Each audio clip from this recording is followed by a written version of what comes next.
Hey guys, what is up, and I welcome each and every one of you to a new League of Legends video. So the new patch 6.19 is just a couple of days away, and as usual, it's time to take a look and see exactly what is coming so that when the patch finally does hit the live servers, all of you guys are ready to go. You know all of the big changes you need to know about and that you should worry about, and you can jump right into the patch, begin playing, and not be surprised by anything completely crazy. So as usual, if you guys end up enjoying this video, then let me know by hitting that like button. But without further ado, let's get right into the first change.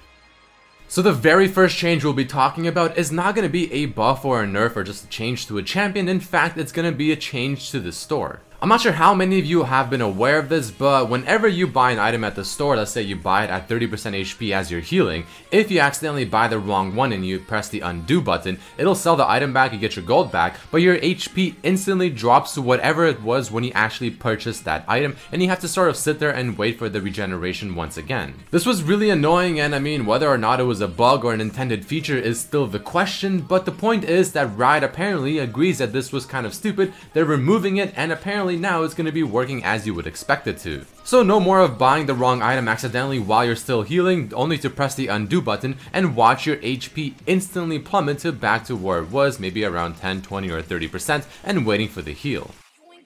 But now the next change we'll be talking about is towards a champion, and that champion is Aurelion Sol. So this guy is for the most part receiving a nerf, but also to slightly compensate, getting a very small buff. So Aurelion Sol at the very moment is somewhat of a sleeper OP, but he's very difficult to play especially correctly, so you don't really see him very often. But in the higher elos, he's definitely quite the champion, so Riot is apparently noticing this and deciding to nerf him down by just a bit, and here's how they're planning to do that. Now the first thing is actually they're increasing the damage that his passive offers as it scales up per level. But following this, they're having the damage offered by the W passive, where it increases your passive's damage, and they're also making the mana cost to maintain his W at rank 1 and rank 2 higher, but then it becomes lower rank 3 to 5. And they're also making his E ability a little bit less annoying to use. I mean, you'll still get the extra movement speed whenever you're going towards one direction, but you don't need to constantly have that thing stacking up in order to actually use the active effect. Now, you can use the active effect pretty much at any time as long as you're out of combat. So all in all, some nerfs to Aurelion Sol for sure, especially towards his early game, so you can't just simply turn on his W in the laning phase and keep pushing it in over and over and over. So I'm curious to see how this will affect him.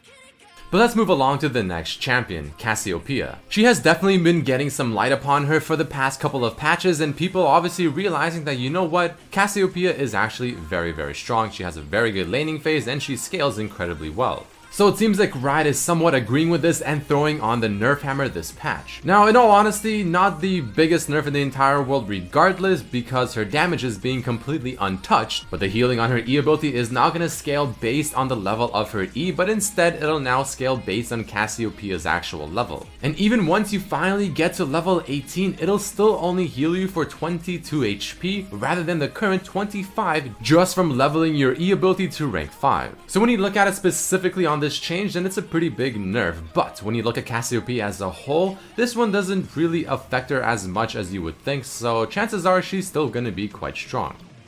The next buff is going to be somewhat of a quick one, Corki getting an attack growth increase from 2.5 to 3.5. Corki is always going in and out of the meta, but whenever he is part of the meta, he's easily a top contested pick, whether you're playing him in the ADC role or even in the mid lane. And this increase on his attack growth scaling is going to be very interesting because people might finally start realizing that Corki still exists in the game, and maybe he's a champion that you can start picking up and do decently well with. I mean, it really isn't the most intriguing buff in the entire world, but again, it might remind people that this champion is still here and ready to go. Next up on the list, we're going to be talking about Dr. Mundo, who is receiving a buff in this patch. His E ability Masochism is getting its cooldown lowered to 6 seconds from 7, and the attack damage he gets off of this ability based on the missing HP is also being increased. So the actual damage increase and the 1 second cooldown reduction on his E ability isn't really that big. I mean, I don't think it's personally that big. It might make Mundo a little bit more popular in this patch and have people start playing him and trying him out once again, and maybe try to make him fit into the current meta because, hey, I mean, he got a buff, might as well try. But I mean, at the end of the day, not the biggest thing in the entire world, and I will be a little bit surprised if he really truly comes back into the meta. Next up, however, we have some surprising nerfs and also even a small buff happening to Kled. Now, I'm personally not 100% sure on just how strong this champion is at the very moment on the live servers ever since his release. I don't really see him very often, especially not in ranked, so it's hard to judge his strength. But regardless, here are the changes happening to him this patch. Whenever he's dismounted, his basic attacks will now deal 100% rather than 80% damage to minions and monsters, but it'll still be 80% to champions. Following this, his ultimate's range has been significantly lowered from 5,000 at all 3 ranks all the way to 3,500 rank 1, 4,000 rank 2, and 4,500 rank 3. Now the nerf on his ultimate is not that surprising. I mean, 5,000 at rank 1 is quite the range, so dropping it all the way down to 3,500 is a pretty decent hit, but for the most part he can still use it almost the same way. Now it seems like his overall damage when it comes to team fights and fighting champions is completely untouched, so you shouldn't be too surprised whenever you may be laning against a Kled, or maybe you're versing a Kled and he's in the top lane and you're playing mid or jungle or bot. For the most part, still the same champion, just a little bit of differences here and there. But now we'll be talking about potentially the biggest change happening this patch. Kog'Maw. So ever since the ADCs got that huge rework, Kog'Maw got changed to still a similar type of champion, just a lot more focused on standing in one spot, pressing your W, and just going to town while praying that your team can either back you up or that you can just do more damage than it takes to kill you. And apparently Riot is saying now, you know what, maybe that's not how Kog'Maw should be played, so let's completely revert him back to how he was prior to the ADC rework. And that means exactly what it sounds like. Kog'Maw will now be changed to what he was before all of the ADCs got reworked and before all of the big ADC changes. So his base attack speed has been increased, but his attack speed growth has been lowered. His Q is back to having the effect of increasing his bonus attack speed based on the rank of the actual ability, and his W is also being reverted to what it used to be, where it now has a much longer cooldown, being at 17 seconds, and also whenever you activate it for 8 seconds, Kog'Maw's basic attacks not only increase his range, but also give him that extra % bonus damage. No more of that annoying steroid where you just press the W, get pretty much double the attack speed, and you just chill in one spot. No, he's going back to what he was, and I have to say, in my honest opinion, I actually am kind of glad that they're doing this, because the Kog'Maw that they made, the one that we're currently experiencing on the live servers, is just not very fun. He's extremely feast or famine, and if you obviously give him a little too much time, he'll eventually get to the point where he'll just absolutely annihilate your face, synergize with all of the successful on-hit items and even masteries, and it's very hard to stop him. He really just is not fun of a champion to play, and the fantasy is just kind of awkward. So definitely a welcome change for sure.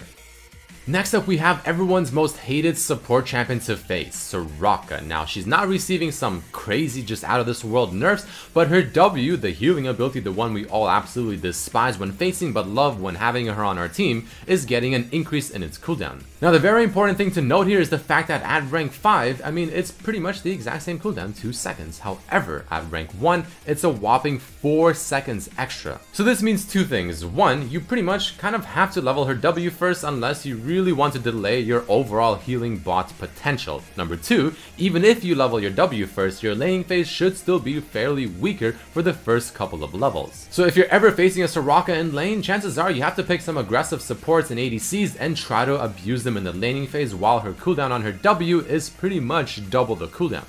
Is this enough to make Soraka just not really that good of a support champion and almost never want to pick her? Honestly, probably not. But at least it is still a step in the right direction.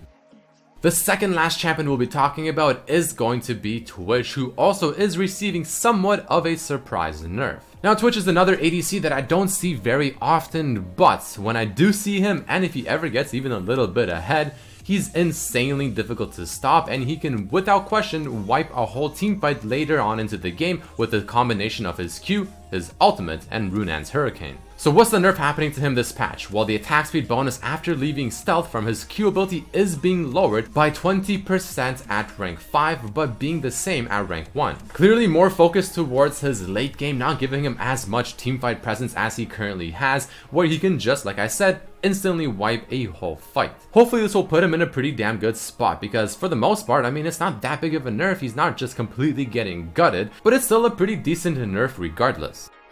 And last but not least, there's a buff happening to what I consider to be a forgotten jungler, Udyr. His Phoenix stance, which is without question the most popular stance to max first as a jungler, is getting its persistent effect damage increased, but unfortunately the activation duration has been lowered to 4 seconds from 5 seconds whenever you actually use his Phoenix stance. Overall, I believe this is still an actual buff to Udyr. The question, however, is this enough to actually bring Udyr back into the meta and have people start playing him more and more and more? Honestly, I'm not entirely sure. I don't really play this champion, nor do I jungle all that frequently, and just based off of the buff alone, which really isn't the biggest in the entire world because it also got a nerf, probably not, but I mean, it is slowly putting some light back onto him, and maybe one more buff in the next patch or the patch after that will be all it takes. But either way, guys, I mean, that is about it for this video. There you have it, patch 6.19 in a nutshell. All the biggest changes coming, so hopefully you guys know exactly what to expect and not be surprised by anything. The biggest thing to look out for is definitely that Kog'Maw change. Now, when it comes to actual OP champions that are going to be more popular this patch and just potentially much stronger, I'm honestly thinking that Corki might be seeing a little bit of a comeback. The Aurelion Sol nerfs were pretty big, but I still don't feel like they're enough, and he should still be a very strong champion, and the same goes with Cassiopeia. And even though the Mundo buffs weren't really that big, I feel like people will slowly start picking him up, but I definitely wouldn't consider him to be a new OP champion. But either way, guys, if you did enjoy this video, let me know by hitting that like button, subscribe if you haven't, check out my other videos as well. But I truly thank each and every one of you for watching, and I hope to see you for the next video.